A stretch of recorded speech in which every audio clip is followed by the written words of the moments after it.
I was standing by the floor-to-ceiling window of my downtown apartment, the city lights painting the room in streaks of gold and silver.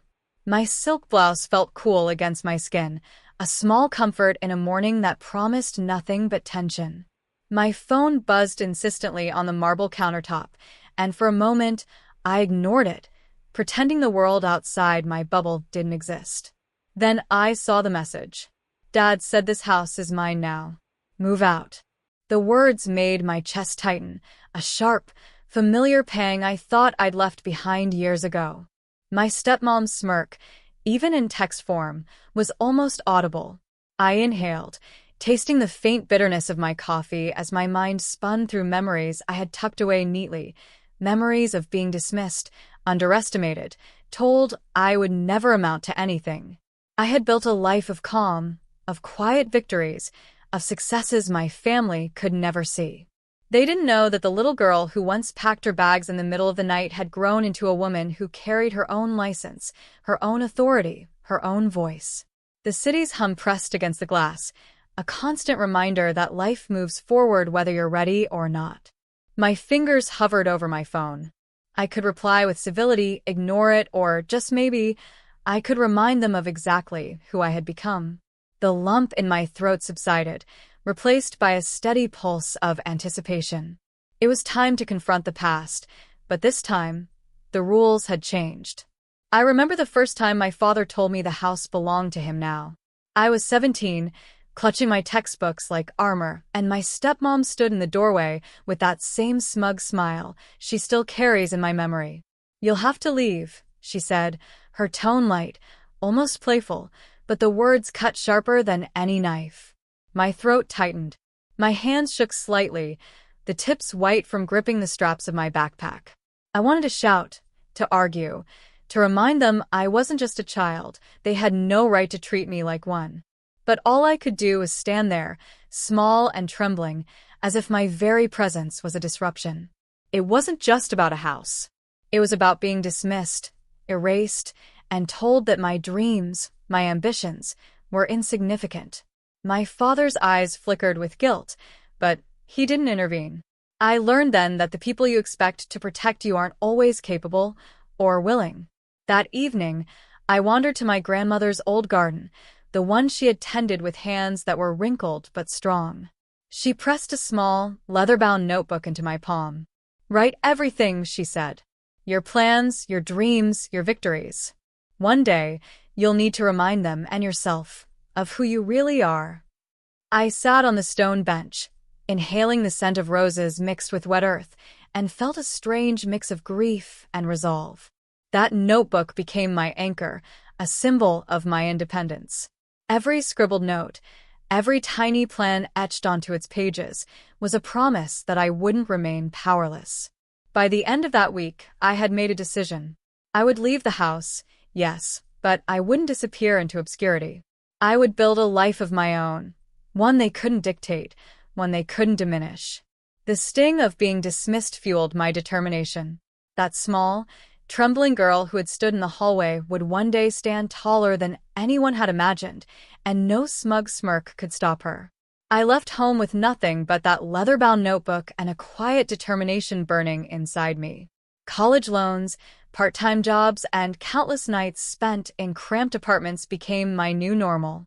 I learned quickly that independence came with a price: exhaustion, doubt, and the gnawing loneliness of carving a path without anyone to hold my hand. It was during one of those long, caffeine-fueled nights at the law library that I met Miss Caldwell, a seasoned attorney with a reputation for turning overlooked talent into powerhouse lawyers.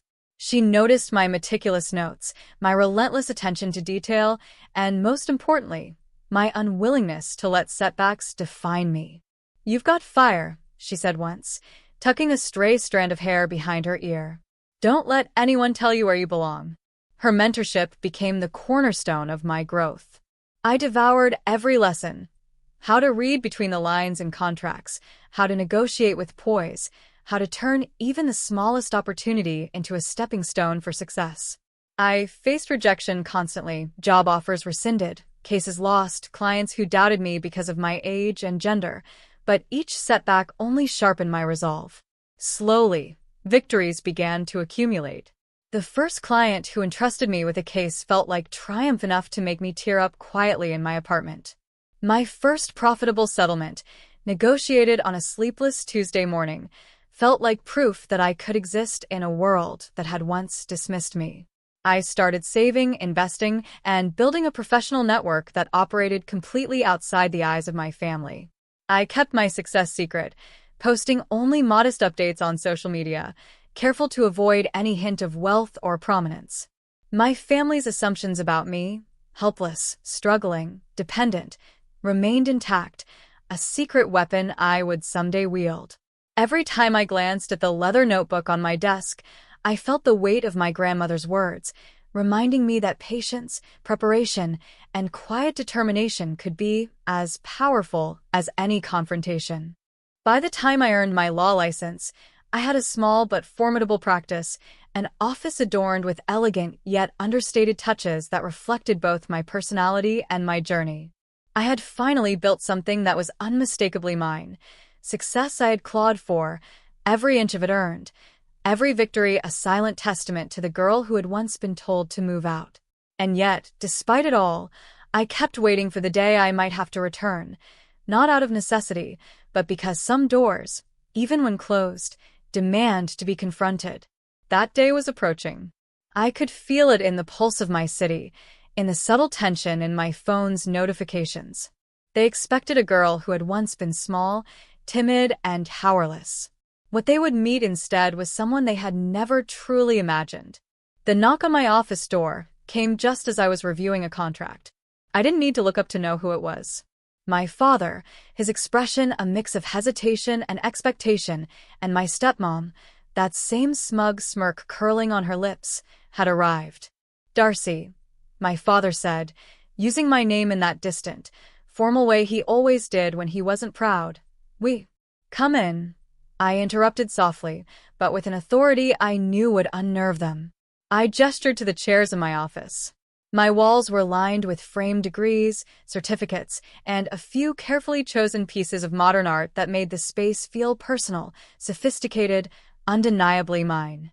My desk, polished but not ostentatious, held a stack of files, my laptop, and the leather-bound notebook from my grandmother, now open with notes meticulously organized, a roadmap of my journey.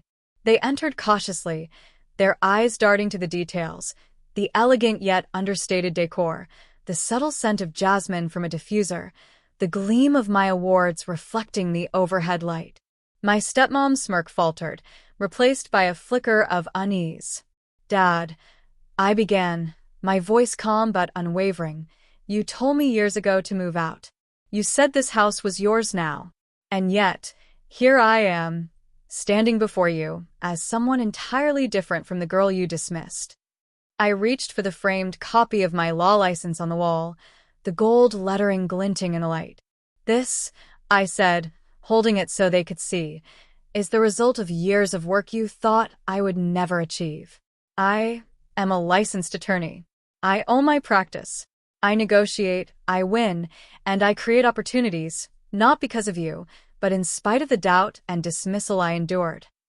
My father's lips parted, words caught somewhere between pride and regret. My stepmom's eyes widened, her usual poise shaken, though she tried to mask it with an awkward laugh.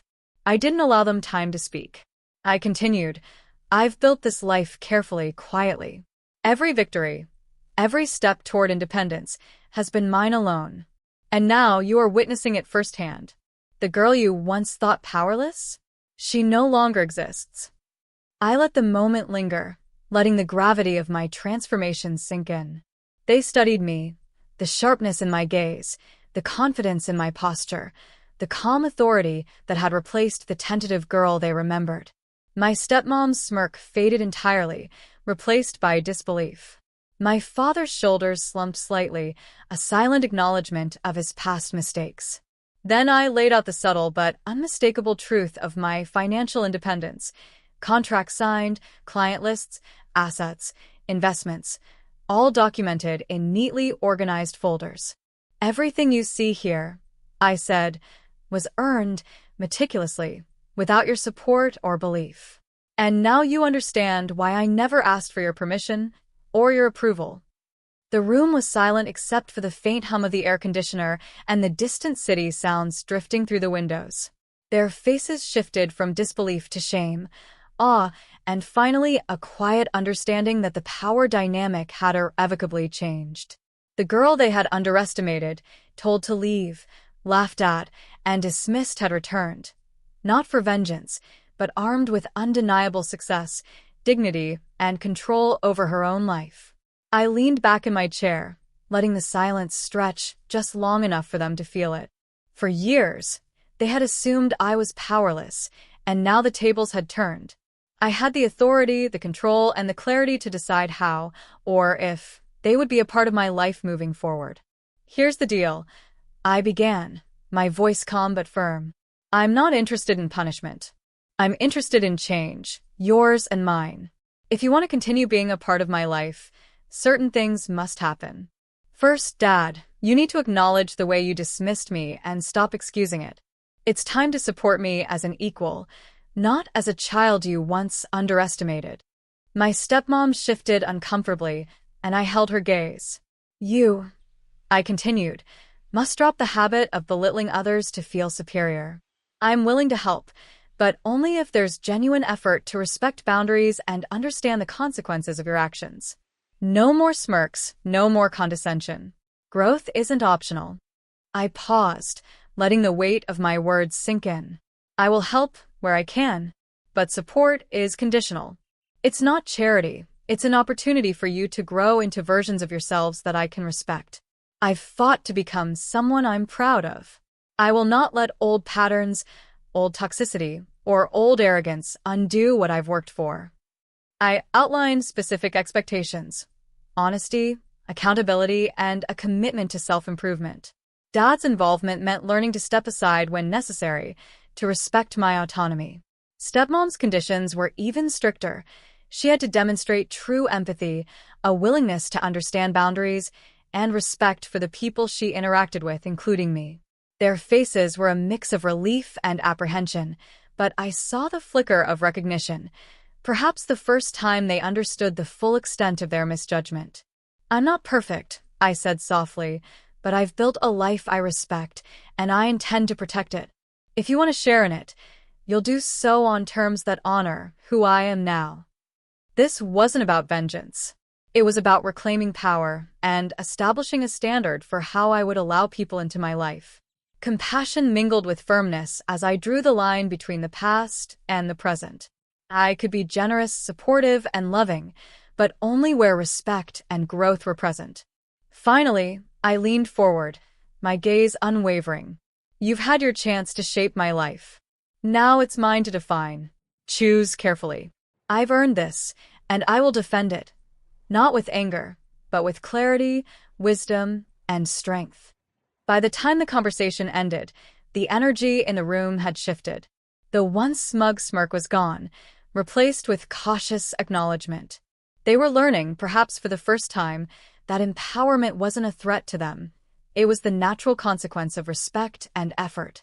Weeks passed after that confrontation, and change began quietly, almost imperceptibly. My father started showing up not as the authority figure who had once dismissed me, but as a man trying to understand his role in the life of the daughter he had underestimated. He asked for advice, listened instead of instructing, and even offered support in ways that were thoughtful rather than performative.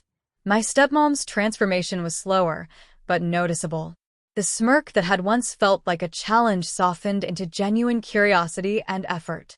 She began volunteering, attending workshops, and learning to interact with others without condescension. I watched it all with cautious optimism, reminding myself that growth is messy and imperfect, but the attempt itself mattered more than perfection. As for me, I finally felt the calm that comes from owning your life entirely. Every step I had taken, from the cramped apartments and long library nights to the courtroom victories, and now this newfound balance with my family, made me proud.